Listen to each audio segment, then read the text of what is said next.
Hello again, Michael Ware with Warrior Wednesday. We've got Matt Ware. We're not brothers in that sense. We might be brothers in another sense. I guess we'll explore and find out. Again, Michael Ware. Right. This is Matt Ware. He has a website you'll be interested in, and I'll put that up here in a second. Why do we have that in the Second Amendment sphere here? Why is that on Warrior Wednesday? Well, it's going to be patently obvious pretty quick. Matt, Why don't you tell us a little bit about yourself, please? Yeah, thanks, Michael, for having me today. Glad to be here and excited about this conversation. We might be, related somewhere in the distant past, right? But it's funny because my dad's name is actually Michael Ware. So, I saw the email come through. I'm like, Dad, you got hacked. But no, this is real. So, excited to be with that's going to get them to that level. It's going to have to be leadership skill, and that's what I believe is that for us to grow in really any area of life, we have to lead, whether that's leading ourselves or our families or our businesses or the causes and purposes that we're passionate about. So that's the work that I do. I live in Colorado, and for your audience, you would know that, while Iowa is one of the freer states around Second Amendment things, Colorado would be one of the more restrictive states. So I do have to, kind of contend with all of that. So if you guys could bring some of your good work there in Iowa over to us, we would greatly appreciate that.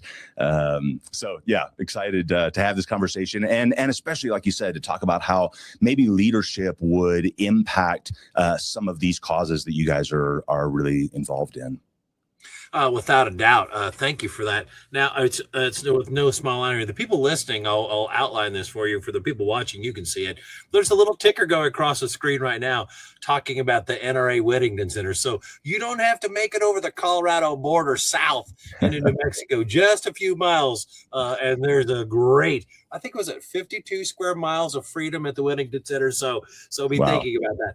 But yes, I wanted to visit with you because as Second Amendment organizations like ours here at iowafc.org, at Iowa Firearms Coalition, we need proper leadership. We need to keep it in mind. And the businesses out there that we patronize, that help us, they need leadership. Yep. People need leadership in the home. Some of those things have evaporated, and certainly businesses, regardless of Second Amendment or not, need leadership. I mean, these are fundamental things that carry over across these platforms. And so I thought it would be a really good idea to visit about these things. And we need to build leadership. We need to pass leadership on. We need to recognize it when it is being done well. And also, when that comes along, I think we also, Matt, we need to follow it. So again, for those people who are listening, I've got his website pulled up, but it is the Matt Ware, TheMattWare.com, the Matt Ware. So I don't think that I think we should recognize when leadership isn't being done well. I'm seeing that about myself right now. I don't think I'm the best person to lead through this interview. So why don't you take the reins and walk us through the things that we need to know, where we need to be considering? Is that okay? Yeah, that'd be great. I'd be happy to. And I think, you mentioned it, in maybe some different words just a second ago, but I do really believe, and this isn't an original thought to me, of course, there are leadership people who I'm tied into, and because this is what I do and I'm passionate about, this is the way my mind works. But somebody has said that leadership is the greatest felt need in the world. And I think that's a really interesting perspective because, like you said, there is a leadership need in the home, right? There's a leadership need in the community. There's a leadership need in all of our businesses, of course, in these causes, that we're passionate about. I think we've got to lead ourselves well. And really, I would say maybe that's the starting point. The hardest person to lead is yourself, right? Look in the mirror. That's going to be the hardest person to lead. And we all know that, right? Because we all struggle with our own sense of, for however disciplined we think we are or productive we think we are or whatever it might be, we know where our own faults and flaws and shortcomings are if we're being honest, if we're being self-aware. And so it obviously starts there. I think sometimes the challenge can be, and we can go a lot of different directions in this. So just jump in and kind of, we'll pivot as appropriate for your audience. But I think sometimes the tendency can be to sort of masquerade as these like really macho, there's a lot of bravado and all of that in some of our outward leadership, maybe in some of these causes or whatever. And sometimes that is masking a deficiency in some personal leadership, either in ourselves or in our home or our family. And what I have discovered, both for myself through my own lived experiences, as well as the leaders that I work with, is it really has to start here before it goes anywhere else. And you will only be as an effective leader to other people and other organizations and all of that as you are for yourself and your home. And so while most of my work involves, business owners, whether they're in marketplace or ministry, nonprofits or what have you, what we quickly discover is that when they begin to lead on a personal level at a higher level, that spills over into the professional. I'm often called in to deal with professional challenges, and we very quickly find that the personal challenges are really what's underneath that. So I guess that's where I would say as a starting point is, can we lead ourselves and our families and our home well? Because everything else is going to come from that. Okay, I really, really appreciate hearing that, and it brought to mind some things for me that I think that maybe we need to unpack. Okay. And the first thing that ran across my mind when you were talking about the professional realm being impacted substantially by the personal realm is the adage.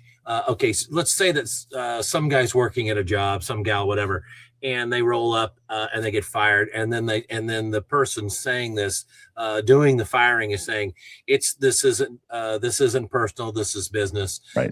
A, B, and C, and there is a little bit of truth in that. Yeah. But I will tell you, I seriously doubt that for very many people it truly is on the offering level and the receiving level is truly just business. That's rare. It's exceedingly personal to be told, we don't want you anymore, we can't have you anymore, whatever it may be.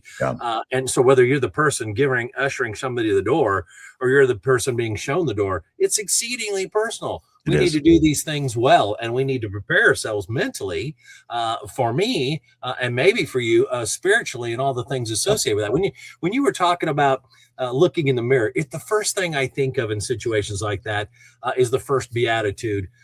And I have told people for years, when I'm unpacking what it means to be poor in spirit, I'm like, well, you really can't look in a mirror and ask yourself completely honestly how I look, because it's a flawed person looking at a flawed image. However well-intended you may be, you're still a sinner. And so there are things about you that aren't quite right. So what you've really got to do in order to be poor in spirit, which is to be humble, what you've really got to do is look in the mirror and say, okay, God, what do I look like to you? Well, now you can't lie anymore. Right. And it's harder. But I think that that's very good for us, Matt. We need to look at ourselves in a way that says, okay, what do I look like to somebody or something that sees past all of the stuff that I would erect or put in the way? And so self-examination, know thyself. That's huge. How do we do that? How do we begin? Yeah, well, that's a great question. And in fact, I've been, kind of on a kick around this lately, around this idea of self-awareness, right? Because a leader who is not self-aware is really going to cause all kinds of issues and challenges for themselves and for the people they lead. Again, whether that's personal or professional, family or in the workplace. And so I think, what you're talking about, of course, you and I are people of faith. And so, and I know a lot of people who are watching or listening are as well. And so there's a faith component to this too, because like you said, it's not just me looking at myself through my eyes. It's looking at myself through God's eyes from his perspective, according to his standards. And if we want to turn a blind eye to that and just say we're okay, then we're probably leading ourselves down a path of destruction in some form or another.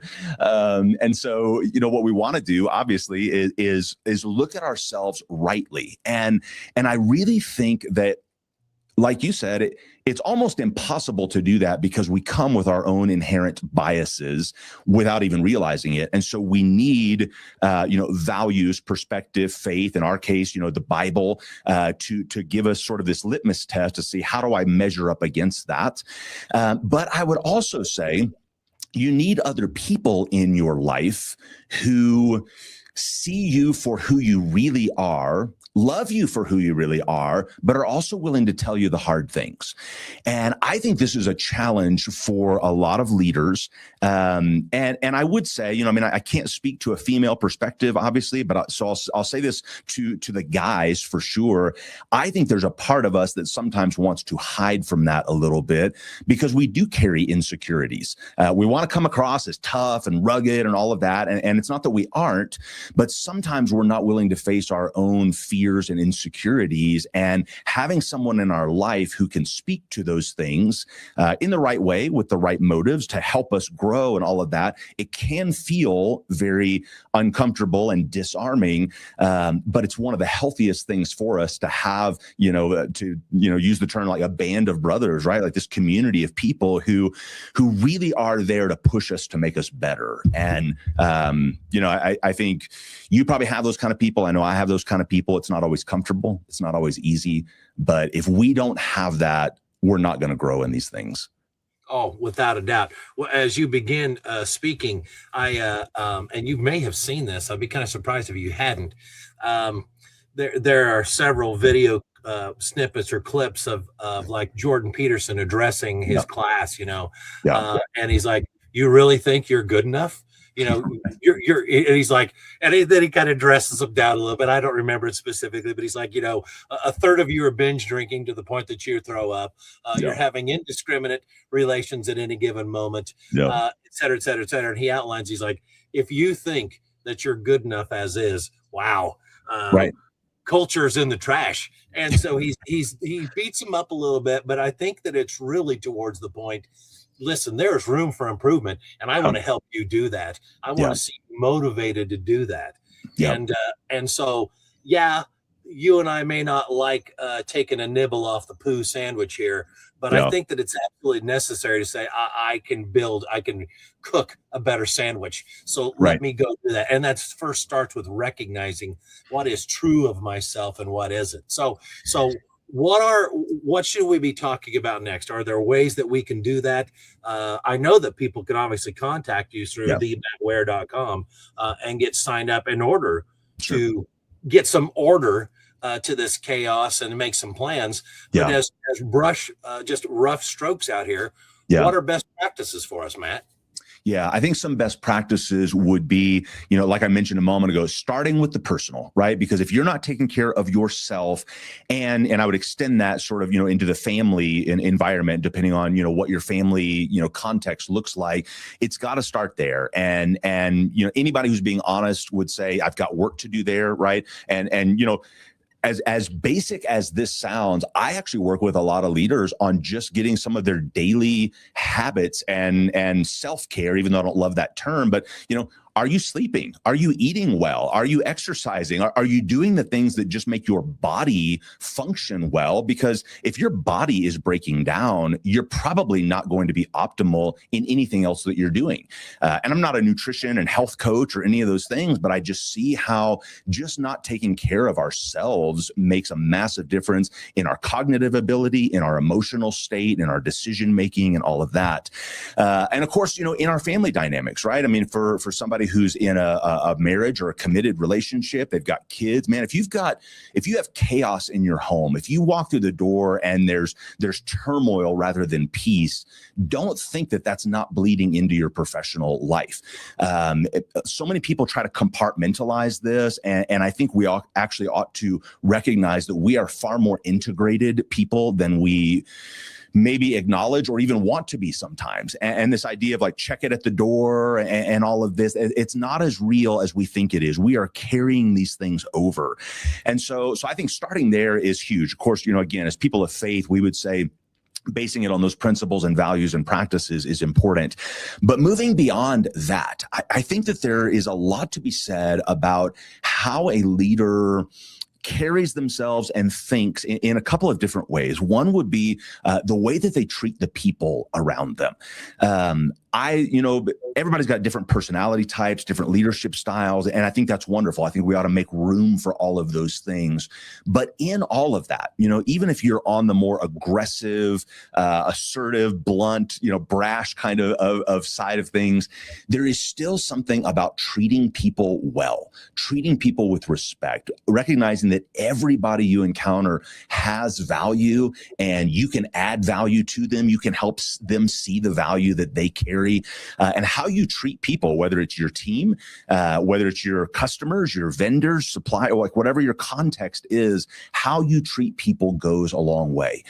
And I think sometimes, in the age that we're living in, especially a lot of these public figures that we're seeing, of course, in politics and frankly on both sides of the aisle, there is that we've seemed to, as a society, have lost some sense of really just showing true honor and respect to another human being, even if we disagree with them, even if we, adamantly, violently disagree with them. We're not treating people with respect in our culture, I think, the way that we probably could and should. And so we're seeing a lot of breakdowns in leadership because of that. And so I would love to see a return to treating people well, even when we don't always like them or like what they say or stand for. This has been a significant change in me and in the Second Amendment movement, at least at Iowa Firearms Coalition, because what you're describing is exactly the landscape. I haven't always had this. I haven't always had this experience, but across the board, I usually deal with people who are adamantly opposed to what I prefer, and they view me as as the devil, or maybe even worse if there's such a thing. I mean, they're like, you kill people indiscriminately and all the other things associated with that. I'm like, no, you don't understand. Because I love people so much, I want them to be able to protect themselves or spare others. I don't wish for anybody to die. I mean, when we advocate the use of the Second Amendment, it's to keep a tyrannical government in check. It's to allow you to protect yourself. It's the foundation for responsibility and the inherent accountability that comes along with it. I want to see everybody happy and well. It's whether you understand it or not, I am working towards a continual loving series of acts. And I wish that I could relay that in a convincing way for them. And sometimes they come around and a handful of times they'll say, you know what? I don't like anything that you're about, but you're a decent cat. And I'm like, well, I've got you buffaloed. I don't know. So there's room for a little humor too. But but we have to resist the temptation to go into this thing with knives drawn, so to speak. I know that that's a maybe a labored metaphor here, or maybe painful, but the truth of the matter is, I don't think that the Second Amendment community is doing that well across the board, because we're so tired of the silly ideas that we see from people and the silly things that get said that aren't even remotely true, that we get callous. We get hardened to it, and we lose that bit of civility that you're asking us to continually keep in mind and routinely import into our ideologies and the things that we speak. So how is that best accomplished? Yeah, well, and I think you're right. I think it's a challenge, and this may be because in some ways we have misunderstood what leadership really is. I think there can be a perception that leadership is this sort of forceful imposing of our agenda, our will, our vision on people who don't want that.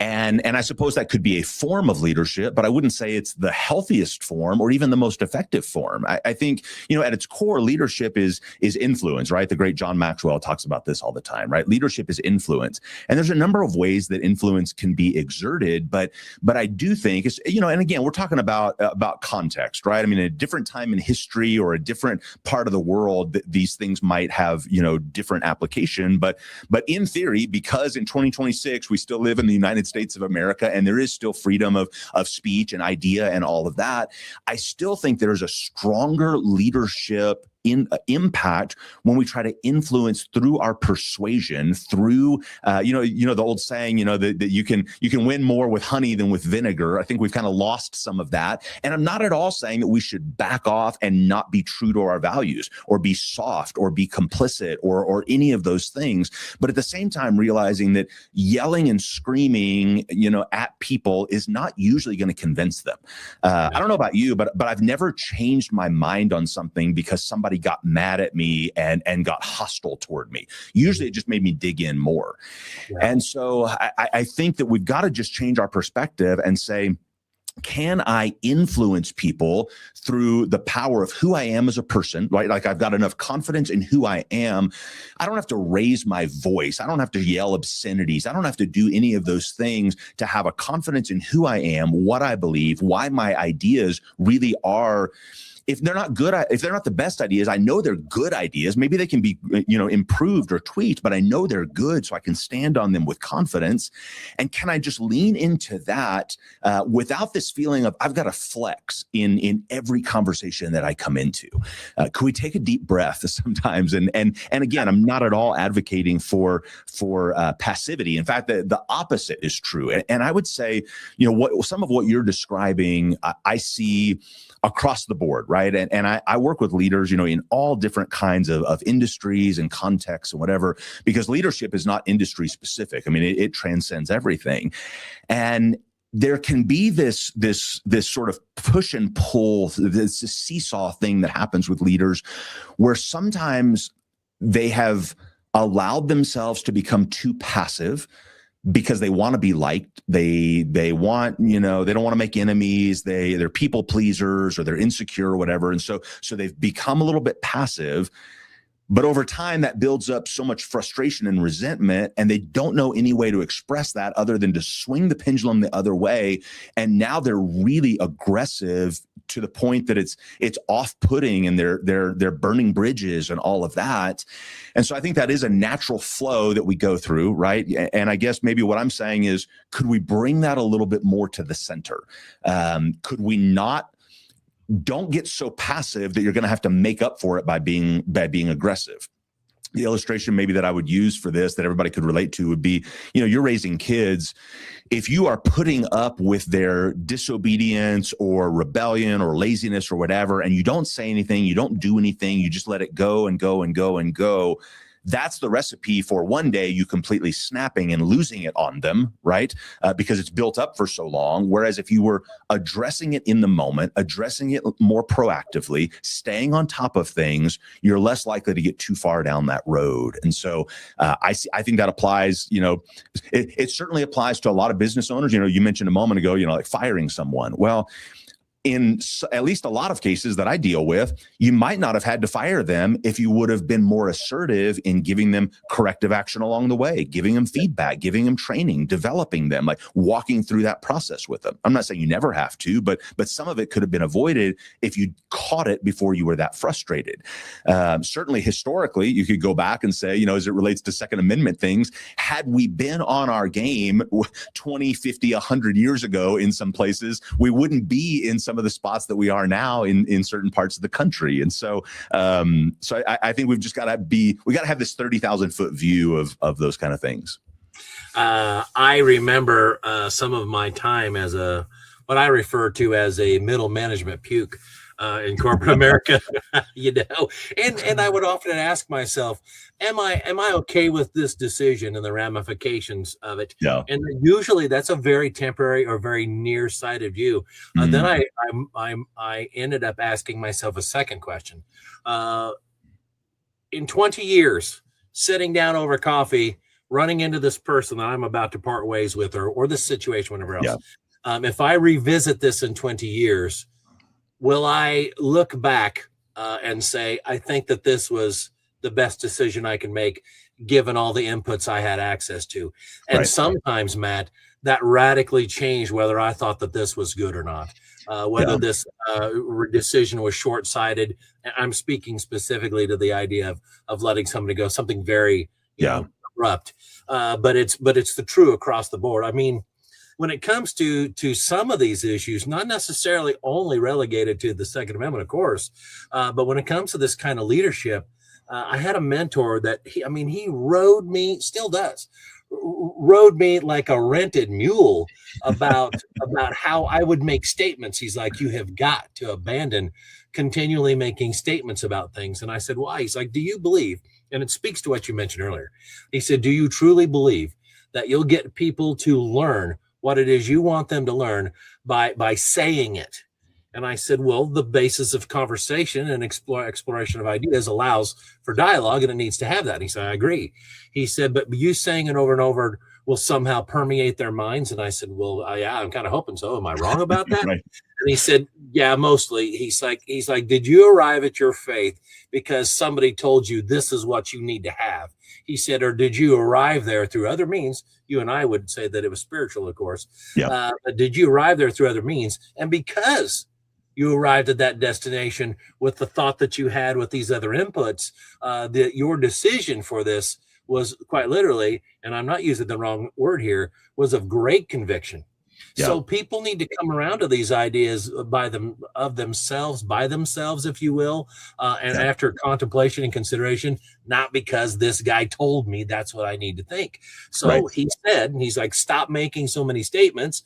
He said, you should import some questions. He said, the other thing that frees you up from is all kinds of ridicule. When you make a statement, somebody can absolutely destroy it, reverse engineer it, or use it against you. But he said it's really, really hard for them to do that when you ask a question. Yeah. And since that time, although Matt, I don't do it well, I have improved with some of that. And my question asking and how I phrase things, because not only is it hard to be demonized, but it opens up a pathway for some sort of exchange. And that very same mentor would also hammer me. And I know you're not unfamiliar with this. The idea is, said, quit making value statements or talking about values. And I said, okay, well, why is that? And he said, when you make value statements, especially when you use the word value, he said in almost every sentence that you use it in, remove the word value and insert the word opinion. He said they're almost universal. And he said, so when you think about that, he said, when you say your values, my values, it's really your opinion, my opinion. He said, you've drawn a metaphorical line in the sand. You're not going to cross it and they're not going to cross it. Right. So he said, really, your conversation breaks down or degrades at that point. He said, move past that and allow for an exchange back and forth for this this barrier to become permeable, and you can work with it. And I thought, man, that's and I'm still using that and thinking about that today. Again, I'm not saying I'm doing that well, but I'm trending towards it, if that helps. Does that make sense? Yeah, no, I think that's great insight. And you're right. I mean, I think the values conversation is a big deal because, of course, we have values. Sometimes people don't even know what their values are, until it's crossed, it's violated, it's breached in some way. And in fact, that's, if you don't know what your values are, just ask yourself, like, what really ticks you off, and you'll probably start to discover what those values are. But I think they're, and I think in this conversation, or this part of the conversation, we're not so much talking about morality or moral values or those kind of things. We're talking about a lot of things, like you said, that are our opinions. They are our preferences. And I think a healthy person, and certainly a healthy leader, has to recognize there are people who have different opinions and different values, different priorities in their lives, and that doesn't make them bad or wrong. In fact, if we would accept that, embrace that, we might be stronger, we might be better in our businesses, in our teams, in our families, in our communities, if we valued those values. I guess, let me say it that way. And again, I'm not talking about crossing moral lines or ethical lines. And sometimes that is the conversation. But I think in a lot of cases, it's saying my preference for this and your preference for this are different. We are both, at our best, we're both like smart, well-intentioned human beings. Like, let's find some middle ground here. And again, I know when we're talking about Second Amendment issues, there is, people they dig in deep on both sides, and I'm certainly deep on the Second Amendment side too. And so we've got to transfer this out of just that narrow, niche of how we're seeing it. But I think when we're talking about how we lead the people around us, how we influence them, business owners, entrepreneurs, maybe leaders in the nonprofit sector, all those things, can we appreciate the people around us, not in spite of their differences, but because of their differences? Yes.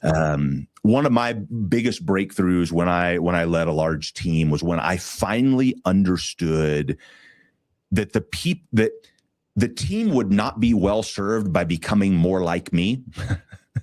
The organization would be best served by me understanding everybody brought something different to the table, and to the degree that I could maximize their individual skills and competencies and perspectives and priorities and opinions and preferences, and keeping us rowing in the same direction, but that I could bring that together. That's actually what would move us forward with the greatest amount of momentum. And so I think that's something I would say to leaders in any context, and of course, this is true from at the very basic level, right? Like you and your spouse are different people, and to the degree that you let those differences divide you, you'll have trouble in your marriage, in your home. To the degree that you let those differences strengthen you and complement you, you're going to build something stronger. And I think that applies at pretty much every context that we lead in. No doubt. I think that what the Second Amendment community, this, I guess, and I want to ask you this question next, so you can be thinking about it as I kind of blurt this out there, because I guess what the question that I want to ask next is, do you have any criticisms of the Second Amendment community in terms of their leadership, what they should do better, what things that they should trend towards or away from? But as you contemplate that a little bit, it appears to me, and I think that I've got this right, and there's room for improvement on this idea, of course, but it appears to me that we're stuck arguing over the Second Amendment, and it shouldn't be an argument. Because when you said the words middle ground, the first thing that I thought to myself is there's a whole bunch of people out there listening right now that are going, nope. Right. The Second Amendment isn't an issue of compromise. And I agree with them. It's not. Yep. But the problem with it is we're arguing about it as if it were. And if I could sit down with the people that oppose it or whatever else, I would, if they were honest, and if I was honest, okay, it requires both of us, and sit down and say, forget the topic of Second Amendment for just a moment and tell me what your problems are. What are the things that you see happening downstream from your objection with the Second Amendment? Let's talk about some of those items. Yeah. And then you may find out, well, it's this, it's that. Okay, well, what we're really talking about is mental health concerns. Right. We're talking about a breakdown in the family unit. Yep. We're talking about this and that. What if I could convince the Second Amendment community to say, listen, if you want to help the foundational principles associated with the Second Amendment and ward off some of the attacks that come towards it that are unbased, truly, then this means you're going to have to apply yourself here, and here in order to help with downstream with some of these other outcomes, because the Second Amendment is being blamed for all these other situations. So good. That may need to happen. So I think that the Second Amendment community can put its best foot forward and say, listen, how can I help in communities? How can I make a difference on the ground without giving up ground as a foundational tenet of what the Second Amendment is and isn't? I don't think that we're asking those questions, and I don't believe that we're answering them at all. So that leads into, do you have any criticisms of the Second Amendment or constructive criticism that we ought to be thinking about as a community and as leaders? Yeah. Well, and I want to go back, before I answer that, I want to go back to something you just said, because I do think that's important to recognize. There is a difference between trying to find common ground with a person compared to an issue. Right? Like I can say, I am dead set on this issue, my perspective, my conviction, my value, if you want to go back to that term. I'm not budging. I'm not giving an inch on this thing that I believe. Having said that, I can try to find common ground with another human being so that I can have a constructive conversation. And those are not the same thing. And so I certainly would not advocate for compromising on our convictions and our what we feel like are our God-given rights or values, ethical values, moral values, any of those things. And having said that, can I do it in a way that fosters conversation that's constructive? Because ultimately, again, we're gonna win over people. Go back to the classic Dale Carnegie, right? Like how to win friends and influence people. You want to move things forward in your life, win friends and influence people. You're not just going to force it on them. And in fact, in some ways, and this would be, if I had a criticism, and I'm a big Second Amendment guy, right? Like I own firearms, I've got my concealed carry permit, like all of that stuff. And so I'm on this side. But if I had a criticism, it would be stereotypically, right? Like, and it doesn't apply to you personally, doesn't apply necessarily to, Iowa Firearms Commission Coalition. But in general, there is this stereotype of we are going to forcefully push our perspective on you, as opposed to show you not only why this is better, but how it affects communities, like you said, downstream. I think that's a really astute observation that, we want to argue about the sort of the genesis of it all, being the Second Amendment, it's the thing.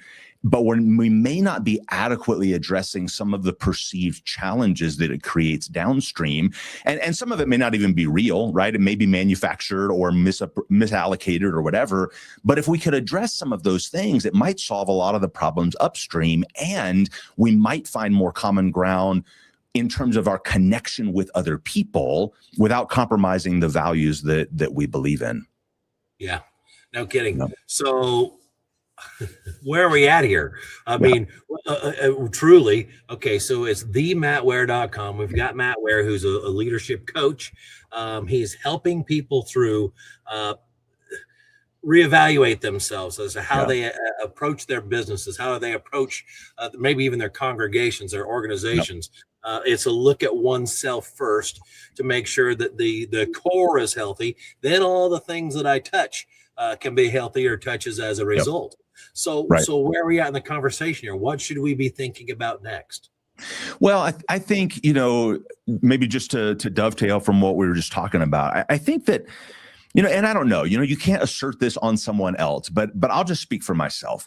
There are times, there are moments, there are conversations that I've been in where I look back and I reflect, and I think leaders need to do this. We need to get good at this, where I can look back and say, what I said was right. But the way I said it, the way I came across, the way I treated this person, my attitude probably what didn't reflect who I really want to be, and probably didn't serve that person well. Right. And so I think, again, trying to keep it in the context of Second Amendment, do you ever have, and maybe this is a rhetorical question, but something, that people who are watching or listening could maybe sit with. Can you think back about conversations that you've had in person, online, you're commenting, on the post, like whatever it is, where you think, gosh, I know what I said was right, but I don't think that's actually how I want to come across. I don't think that's how I want to be perceived. I think that there's a value in reflecting on this human connection again. And I keep going back to that because I just see that. Leadership at the end of the day, it's about people, right? Like, we're not leading ideas. Business is people. Organizations are people. Countries are people. And so if we're missing the people part, we're missing the whole thing, I think. So I think maybe that's where it starts, is a little bit of self-examination. I might have said the right thing. I might have been right, but not come across right. Does that make sense? It does. And I'm relatively concerned you've been hanging around my wife. You laugh. You know what I'm about to say. I do. Constantly is like, Michael, I think that you were very well thought out. I think you were very reasoned. And by the way, what you said wasn't very palatable. Your delivery needs some polish. And right. I'm like, I love you very much. And she's like, that's a good start. Right. So yes, we can think through. And the other thing, there are times when you should not be palatable. I believe that. I heard a pastor say that from the pulpit. He's like, may our message always be palatable. And I'm like, and I immediately like, whoop. I sat Yeah. up and I was like, no, dude, there are Yeah. times when the message should be far from palatable so people understand what it is and they Yep. understand the ramifications. But for most purposes, we can import a great deal of civility, humility, and consideration for the recipient when we craft messages and we have these Right. conversations. So Yeah. I think they're absolutely necessary in polite society is to be polite. Yeah. Well, and I think to your point, I agree. I think there are times when you've got to take this to a different level. You've got to escalate this, and this has to be said, and it's got to be said in a forceful, assertive, even aggressive way. I don't think there's a problem with that. I think the challenge is if that is your only way of communicating, like 99% of the time, it loses its effectiveness because people start to just write you off, right? It's the old idea that what's the adage? If your only tool is a hammer, then everything you see is a nail. Right. And I think there are some times, and I say this across the board for all leaders, but I think it particularly applies to Second Amendment people, where sometimes it's like there's only one persona, where there's only one kind of attitude that we're bringing to the conversation. And it's, again, not that it's bad or wrong, but if it's the only thing we've got, then we can start to get dismissed or kind of pushed to the side. And maybe it's not having the impact that we want it to have because we're not using it strategically. It's just, we're kind of, one-trick ponies when it comes to that kind of communication. I hope that isn't what we end up devolving into. I see it happening other places. Yeah. And as you know, I mean, if you take a look around at what I would call Western culture, and I say this a lot, but I would kind of define it as basically Western Europe through most of North America, right? That's Right. kind of what I view as Western culture. It isn't going well. So we're not doing the basics that are required with this kind of reflection that are the inputs and the foundational items necessary for the leadership that we're talking about. I want to display your website one last time here and offer you, if you don't mind, if you'd indulge me on some sort of parting idea here, because I want people to be able to reach out to you, Matt. That's mattware.com. I want to be able to get a hold of you and say, listen, I caught the Warrior Wednesday podcast. It was really interesting listening to what you and Michael were talking about, and I could use some help here. So what does that look like? So let us know how we're supposed to contact you. I've got the Matt Ware up there on the screen, but there's maybe some parting thoughts. Are you okay with that? Yeah, absolutely. So I'll just kind of maybe, wrap it up this way because it'll be, appropriate for our conversation and for the audience.